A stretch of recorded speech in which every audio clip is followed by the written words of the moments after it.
회사의 점심시간이었습니다. 12시 정각. 팀원들이 아무 신호 없이 일어났습니다. 누가 먼저 말을 꺼낸 것도 아니었습니다. 그냥 자연스럽게 일어났고 자연스럽게 나갔습니다. 그리고 한 사람만 남았습니다. 아무도 돌아보지 않았습니다. 잠깐 뜸을 들이지도 않았습니다. 마치 그 사람이 처음부터 그 공간에 없었던 것처럼. 남겨진 사람은 서랍에서 삼각김밥을 꺼냈습니다. 자리에서 먹었습니다. 화면을 보면서 아무 일도 없었던 것처럼. 이상한 건 실제로 아무 일도 없었다는 겁니다. 잘못한 게 없었습니다. 누구와 싸운 것도 아니었고 민폐를 끼친 것도 아니었습니다. 그저 조용히 자기 일을 했을 뿐이었습니다. 그게 전부였습니다. 처음부터 이런 상황은 아니었을 겁니다. 직장에서 이런 일은 대부분 한 번의 큰 사건으로 시작되지 않습니다. 작은 것들이 쌓입니다. 아주 천천히. 그래서 더 당혹스럽습니다. 예를 들면 이런 식입니다. 입사 초, 그는 단체 채팅방에서 점심 메뉴를 물어봤을 때 매운 음식을 잘 못 먹는다고 솔직하게 말했습니다. 혼자 먹겠다고 했습니다. 그게 끝이었습니다. 그날 이후 아무도 먼저 메뉴를 묻지 않았습니다. 회식에 갔습니다. 술을 못 마신다고 했습니다. 자리에 앉아 음식을 먹었습니다. 그런데 대화가 자신을 중심으로 흐르지 않았습니다. 옆 사람은 그 옆 사람과 얘기하고 그 옆 사람은 또 그 옆 사람과 얘기했습니다. 웃으면서 고개를 끄덕이는 역할이었습니다. 공유 문서 편집 권한에서 자기 이름이 빠진 적이 있었습니다. 실수였을 수도 있습니다. 말했더니 알겠다고 했습니다. 그런데 복구되기까지 사흘이 걸렸습니다. 회의 중에 의견을 냈습니다. 별 반응이 없었습니다. 10분 뒤 다른 사람이 비슷한 말을 했습니다. 그때는 좋은 생각이라는 반응이 돌아왔습니다. 조용히 메모장을 닫았습니다. 이 중에 명백하게 나쁜 사람이 없습니다. 고의적인 따돌림을 계획한 사람도 없습니다. 그냥 자연스럽게 조용한 사람이 팀의 가장자리로 밀려났습니다. 이 상황에서 가장 많이 하는 생각이 있습니다. 내가 예민한 건가? 내가 문제인 건가? 내가 왜 이러는 건가? 잠깐 멈추겠습니다. 왜 이런 상황에서 아무 말도 못하는지부터 짚어야 합니다. 왜 불편하다고, 내 의견이 먼저였다고, 나도 데려가라고 말하지 못하는 걸까요? 그건 소심해서가 아닙니다. 우리 뇌에는 편도체라는 구조물이 있습니다. 아몬드 크기입니다. 위협을 감지하는 레이더 역할을 합니다. 원래는 맹수를 피하려고 진화한 장치입니다. 그런데 현대 직장에서 이 편도체가 감지하는 위협은 맹수가 아닙니다. 사회적 배제입니다. 2003년 캘리포니아 대학교 나오미 아이젠버거 교수 연구팀이 흥미로운 실험을 했습니다. 참가자들에게 온라인 공놀이 게임을 시키면서 뇌를 촬영했습니다. 어느 순간 다른 플레이어들이 그 참가자를 끼워주지 않기 시작했습니다. 가상의 따돌림이었습니다. 그 순간 참가자의 뇌에서 활성화된 영역이 어디였냐 하면 신체적 통증을 처리하는 영역이었습니다. 사회적 배제와 물리적 고통이 뇌에서 같은 방식으로 처리된다는 겁니다. 점심자리에서 혼자 남겨졌을 때의 그 감각은 실제 아픔입니다. 예민한 게 아니라 아팠던 겁니다. 그 다음은 전전두엽 얘기를 해야 합니다. 전전두엽은 뇌의 CEO입니다. 이성적 판단, 언어 구성, 장기 계획을 담당합니다. 그런데 편도체가 위협을 감지하면 전전두엽의 기능이 억제됩니다. 호르몬 수준에서 그렇게 설계되어 있습니다. 스트레스 상황에서 코르티솔이 분비되고 코르티솔은 전전두엽의 판단력을 약화시킵니다. 그래서 갈등 상황에서 말이 안 나오는 건 용기가 없어서가 아닙니다. 그 순간 뇌의 CEO가 오프라인 상태인 겁니다. 저도 팀장으로 일할 때 이 구조를 몰랐습니다. 임원이 되고 경영자가 되어 공부를 통해서 알게 되었습니다. 왜 저 사람은 말을 못하냐고 답답해했습니다. 지금 돌아보면 그건 제 무지였습니다. 직장이라는 공간은 원시 부족 사회와 구조가 비슷합니다. 서열이 있고 자원이 있고 연대가 있습니다. 우리 뇌는 그 구조를 수천 년 전 방식으로 읽어냅니다. 권력을 가진 사람 앞에서 몸이 굳는 건 나약함이 아닙니다. 뇌가 정상적으로 작동하고 있다는 증거입니다. 당신이 약해서가 아닙니다. 뇌 시스템이 그렇게 설계된 겁니다. 문제는 시간이 지나면서 더 복잡해진다는 겁니다. 직장 안에는 다양한 사람들이 있습니다. 그 중에는 조직 안에서 살아남는 방법을 아는 사람들이 있습니다. 그 방법은 대개 이렇습니다.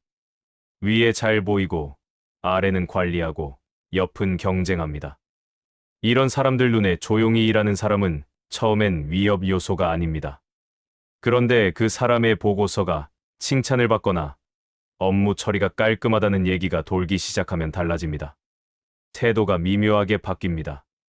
대놓고 방해하지 않습니다. 그렇게 하면 자기가 손해입니다. 대신 살짝 끊습니다. 회의 중에 말이 시작되면 동시에 다른 얘기를 꺼냅니다. 자연스럽게. 아무도 눈치채지 못하게. 그리고 평가권자에게는 이렇게 말합니다. 그 사람이 팀 분위기에 아직 잘 적응을 못하는 것 같아서요. 개인적인 사람인 것 같아요. 걱정이 되더라고요. 공격이 아닙니다. 걱정이라는 단어를 씁니다. 이 상황에서 방관하는 사람들도 있습니다. 보면서도 개입하지 않는 사람들입니다. 이게 더 복잡한 문제입니다.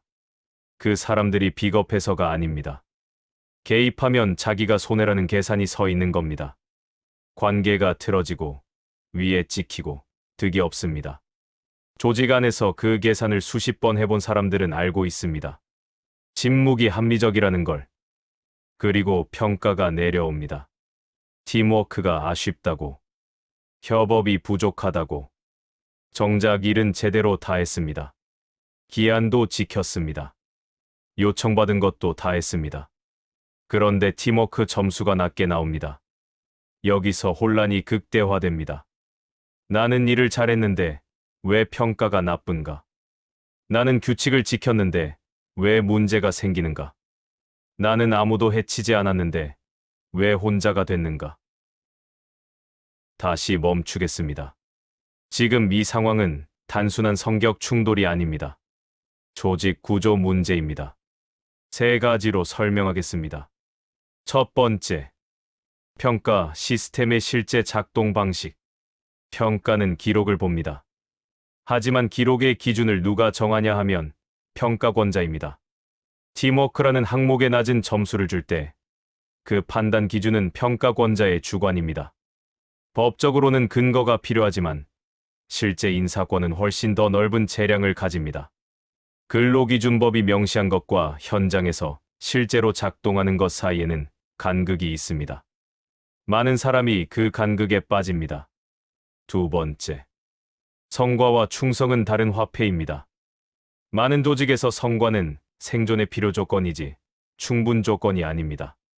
충성이라고 표현하면 이상하게 들리지만 조직 심리학 용어로는 조직 시민 행동이라고 합니다. 공식 과업 이외에 조직 문화에 맞추는 행동들입니다. 점심을 같이 먹고 회식에서 분위기를 올리고 팀장의 판단에 공개적으로 동의하는 것. 이 규칙은 문서 어디에도 없습니다. 하지만 평가에는 반영됩니다. 세 번째, 정치 자본이라는 개념입니다. 조직 안에는 눈에 보이지 않는 신뢰와 영향력이 쌓입니다. 조직 안에서 오래 살아남은 사람들은 이 자본을 가지고 있습니다.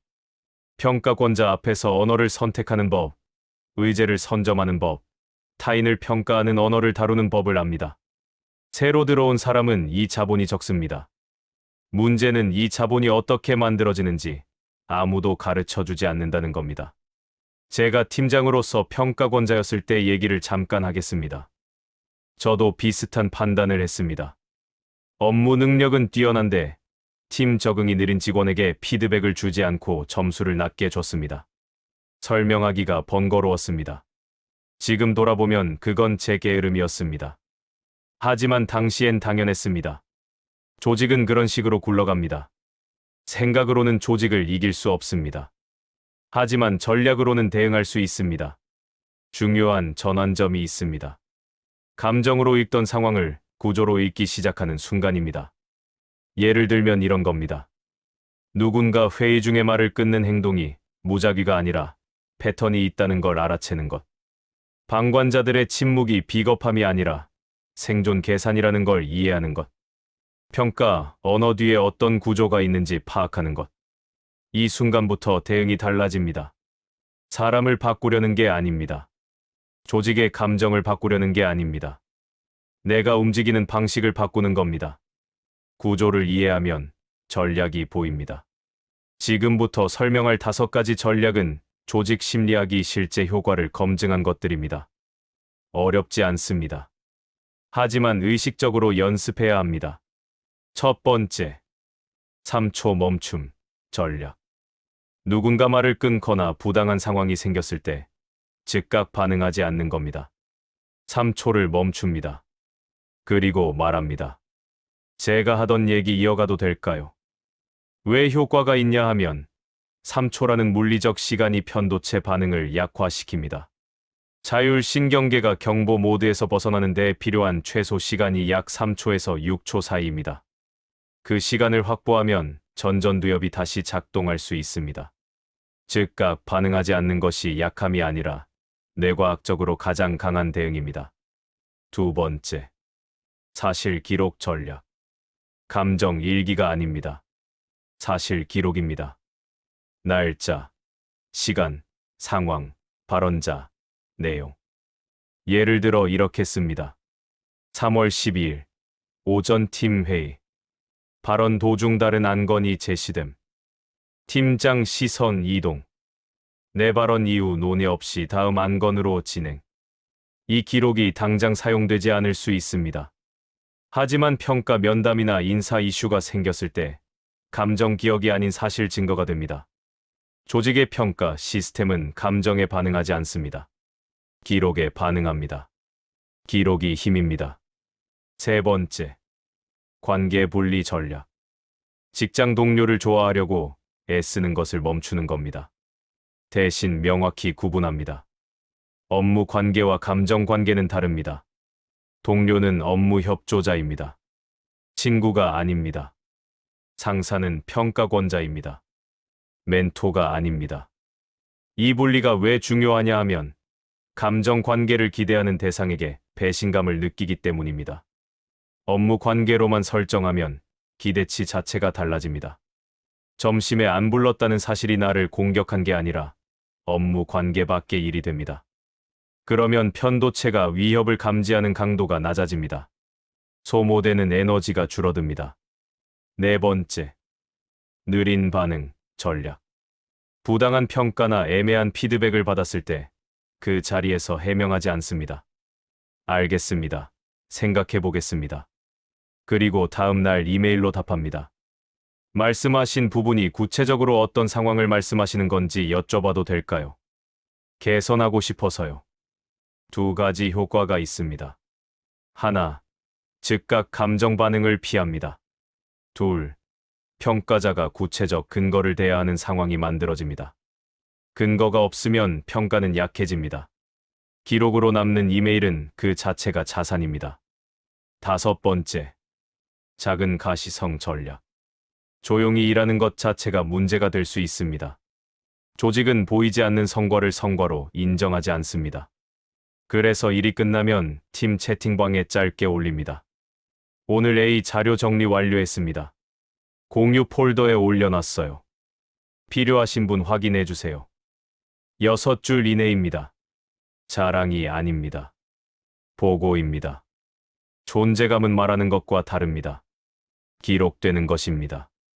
조직에서 자신을 보이게 만드는 것은 권리이자 기술입니다. 링컨 얘기를 잠깐 하겠습니다. 에이브러햄 링컨은 정치에 처음 발을 들였을 때 아무도 그를 중요하게 보지 않았습니다.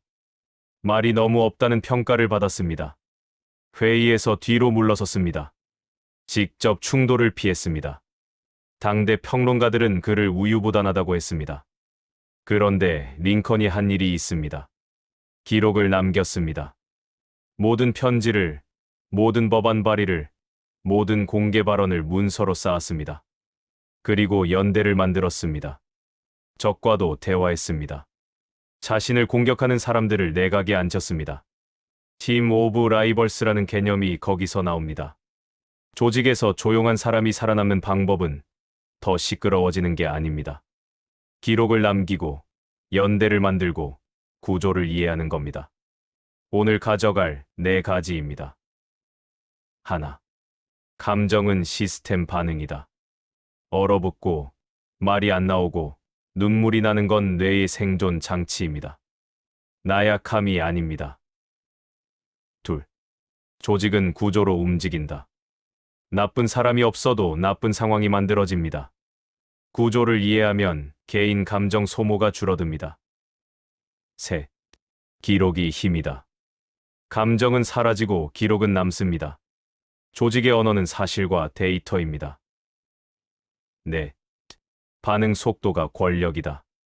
즉각 반응하는 사람이 끌려가는 사람입니다. 느리게 반응하는 사람이 주도하는 사람입니다. 마지막으로 이 질문을 드리겠습니다. 조용히 일했을 뿐인데 왕따가 됐다면 그 사람이 잘못한 걸까요? 아니면 그 구조 안에 있었던 게 문제였을까요? 저는 팀장 시절에 그 질문을 제대로 한 번도 안 했습니다. 솔직히 개인의 문제로 봤습니다. 적응 못하는 사람이라고 봤습니다. 지금은 다르게 생각합니다. 조용한 사람은 조직이 읽지 못한 신호입니다. 그 신호를 읽는 조직이 결국 더 오래 갑니다. 여러분이라면 그 상황에서 어떻게 했을까요? 조용히 삼각김밥을 먹었을까요? 아니면 다른 선택을 했을까요? 그 답은 지금 여러분 각자가 가지고 있습니다. 참고가 되길 바라며 감사합니다.